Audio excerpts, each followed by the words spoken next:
এক দেশে ছিল রাজা। আচ্ছা সন্তান আছিল তিনটা। আচ্ছা বট গাছ আছিল এবং গাছের পিছনে বট গাছের ভিতরে একটা দুলা বাচ্চাটা যেমন দুলা খেতেছিল পিছনে হঠাৎ করে আটটা ঢুকে গেছে।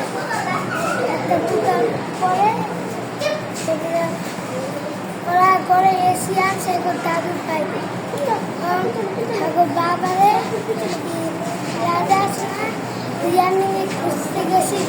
আচ্ছা খুঁজতে খুঁজতে শেষ তারপর দিয়া যে শুনলাম ভুট্টায় একটু এসেছে পেট নিয়ে আসছে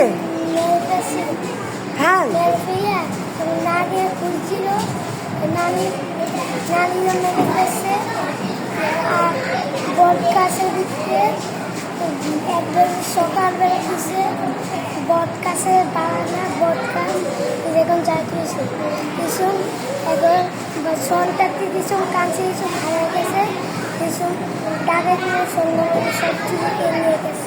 যা এই গল্পটা তোমাকে কে বলেছে? কার কাছ থেকে শিখেছো?